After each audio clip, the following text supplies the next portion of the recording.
Hello friends, સ્વાગત છે તમારું મારા આરવી કુકિંગ કિચનમાં. આજે આપણે બનાવીશું ચિપ્સ કંટોલાનું શાક. તો આ મેં કંટોલા લીધા છે, એક બાઉલ જેને મેં આમ ચિપ્સની જેમ કટિંગ કરી લીધા છે. આ મેં એક મોટું ટમેટું જે ખમણીને લીધું છે. એક આ નાની સાઇઝની ડુંગળી છે જેને એકદમ બારીક સમારેલી છે, તમે ચોપરમાં ચોપ પણ કરી શકો છો. આ 1 ચમચી મેં લસણની પેસ્ટ લીધી છે. અને આ મેં ભરેલા શાકનો જે મસાલો બનાવું છું એ 2 ચમચી લીધો છે. જે શાકના મસાલાની રેસીપી મેં અગાઉ વિડીયો મૂકેલ જ છે. તો હવે આપણે બનાવીશું કંટોલાનું શાક. આ કંટોલાનું શાક આપણે કુકરમાં બનાવવાનું છે. તો મેં આ એક કુકર લીધું છે. હવે એમની અંદર આપણે થોડુંક તેલ મૂકીશું. પહેલાં આપણે કંટોલાને ફ્રાય કરી લઈશું.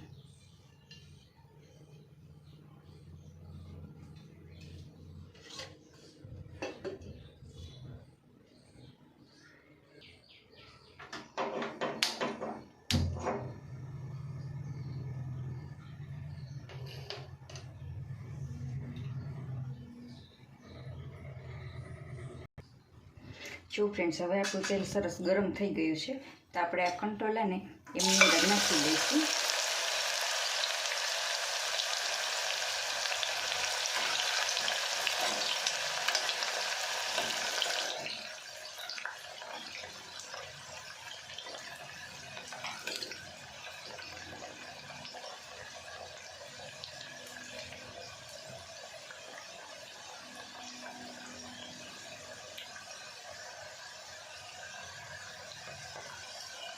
તો ફ્રેન્ડ્સ, આપણા કંટોલા હવે સરસ ફ્રાય થઈ ગયા છે. તો હવે આપણે આમને તેલ નિતારી અને પ્લેટમાં કાઢી લઈશું.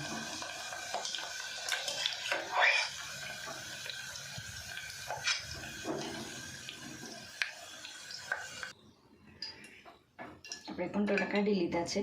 હવે આમાં થોડુંક તેલ વધારે છે તો આપણે એમાંથી થોડુંક તેલ કાઢી નાખીશું.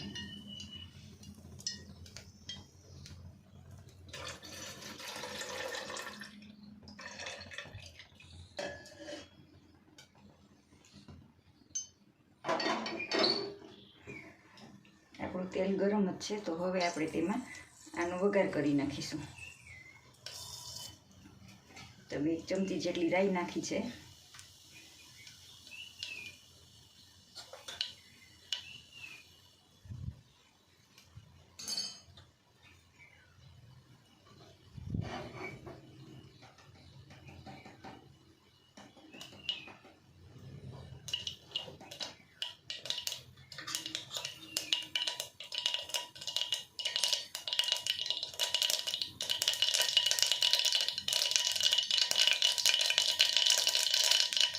રાઈ ફૂટી જાય એટલે આપણે જીરું અને હિંગ નાખી દઈશું.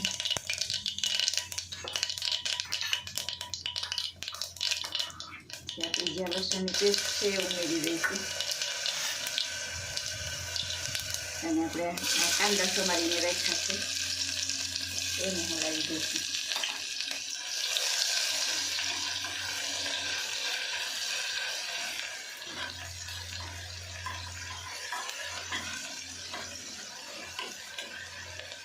કાંદા અને લસણની પેસ્ટને સાંતળી અને પછી આપણે એમાં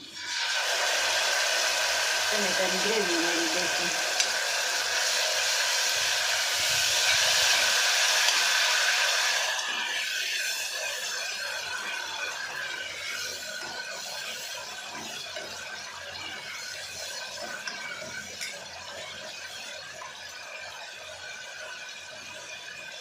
હવે આપણે તેની અંદર હળદર, કાશ્મીરી મરચું 1 ચમચી, 1 ચમચી ધાણા જીરું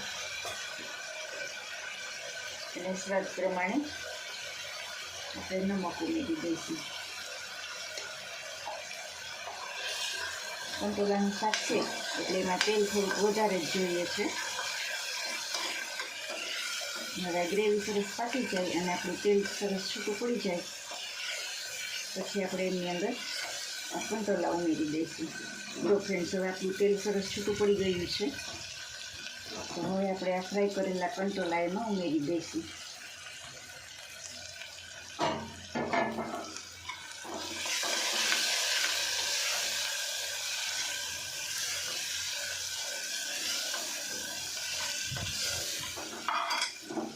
ગેસની ફ્લેમ સ્લો કરી અને થોડી વાર માટે આપણે એને ચલાવશું.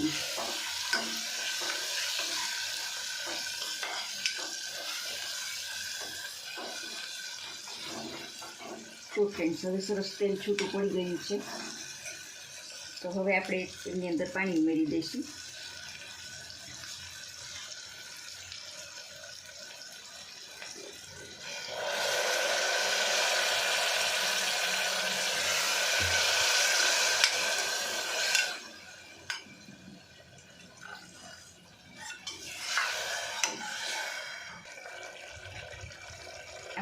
શાક ડૂબે એમના કરતાં થોડુંક આપણે વધારે પાણી નાખવાનું છે.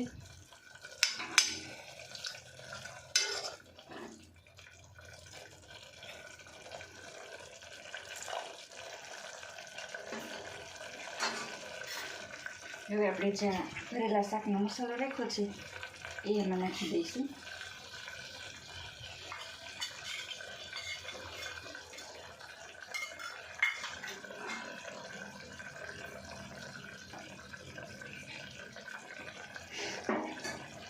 હવે આપણે ગેસની ફ્લેમને મીડિયમ કરી નાખીશું અને 3 વિસલ આવે ત્યાં સુધી એમને પાકવા દઈશું.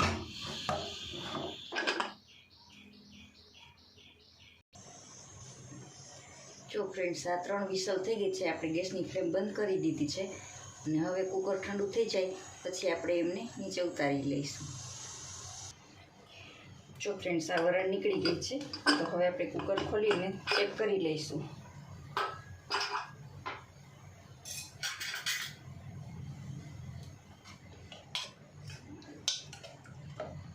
તો તૈયાર છે આપણું સરસ મજાનું ચિપ્સ કંટોલાનું શાક.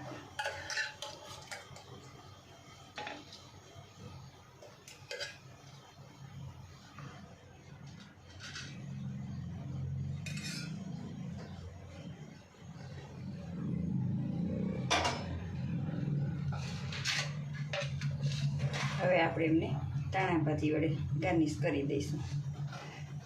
તો સરસ મજાનું રસાદાર ગ્રેવીવાળું આપણું ચિપ્સવાળા કંટોલાનું શાક તૈયાર છે.